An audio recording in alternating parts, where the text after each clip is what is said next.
पैसों की जरूरत तो कभी भी और किसी को भी पड़ सकती है। जब पैसों की जरूरत कहीं से पूरी ना हो तो लोग पर्सनल लोन का सहारा लेते हैं, लेकिन पर्सनल लोन की ब्याज दरें ज्यादा होती है। साथ ही लोन लेते समय प्रोसेसिंग फीस वगैरह भी देनी होती है। अगर आप भी पर्सनल लोन के बारे में सोच रहे हैं तो एक बार एफडी पर लोन की सुविधा के बारे में जान लीजिए। एफडी पर लोन पर्सनल लोन के कंपैरिजन में सस्ता पड़ता है।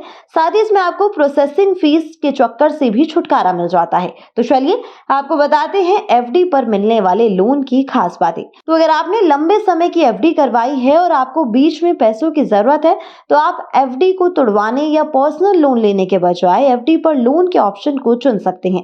एफडी तुड़वाने पर आपको निर्धारित ब्याज से कम ब्याज मिलेगा और पेनल्टी भी देनी होगी। ऐसे में अगर आप एफडी पर लोन का ऑप्शन चुनते हैं तो इससे आपकी सेविंग्स भी बच जाएगी और आप कम ब्याज दर के साथ धीरे धीरे अपने लोन को भी चुका देंगे।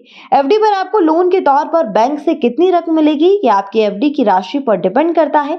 आमतौर पर एफडी की राशि की 90 से 95% तक की रकम आपको लोन के तौर पर मिलती है। बता दें कि एफडी पर लिया जाने वाला लोन सिक्योर्ड लोन माना जाता है। इसे लेते समय बैंक आपकी एफडी को सिक्योरिटी या गारंटी के रूप में गिरवी रख लेते हैं। एफडी पर लिए गए लोन पर आमतौर पर एफडी की ब्याज दर से 1 से 2% ज्यादा ब्याज लिया जाता है।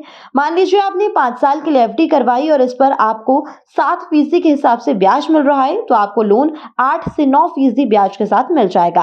11 से 14% तक या इससे ज्यादा भी हो सकती है। इसके अलावा पर्सनल लोन पर आपको प्रोसेसिंग फीस भी देनी होती है, लेकिन एफडी पर प्रोसेसिंग फीस नहीं लगती है।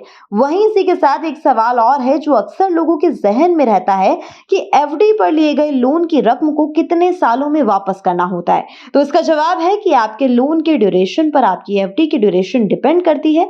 जिस एफडी के बदले आपने लोन लिया है उसकी मैच्योरिटी से पहले आपको लोन चुकाना होता है।